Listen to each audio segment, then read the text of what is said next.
நமக்கு ரொம்ப தாகமாக இருக்கும்போது ஏதாவது டீ குடிக்கலாம், காஃபி குடிக்கலாம், ஜூஸ் குடிக்கலாம் அப்படின்னு தோணும். நிறைய பேருக்கு தோணும்.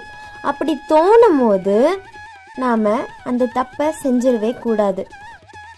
தண்ணிக்கு பதிலாக ஜூஸோ டீ காஃபியோ குடிக்கக்கூடாது. தாகத்துக்கு தண்ணி தான் பொருத்தமானது. டேஸ்ட் இருக்கிற மற்ற ட்ரிங்க்ஸ் எல்லாமே உணவுப் பொருட்கள் அப்படின்னு சொல்லலாம். அதை தண்ணிக்கு ஆல்டர்னேட்டிவாக நம்ம யூஸ் பண்ணக்கூடாது. அதே போல் ரொம்ப பசியில் சாப்பாடு சாப்பிட்டுட்டு இருக்கும் போது தண்ணி குடிக்கக்கூடாது அப்படிங்கிறது நம்ம எல்லாருமே ஃபாலோ பண்ணுற ஒன்று. ஏன் அப்படின்னா, பசி இருக்கும் போது தாகம் வரதில்லை, தாகம் வரும்போது பசி வரதில்லை. ஆனால் இந்த ஒரு ரூல் நம்ம சாப்பிட்ற சாப்பாடுக்கு ஏற்ற மாதிரி மாறிக்கிட்டே இருக்கும். நம்ம சாப்பிட்ற சாப்பாடு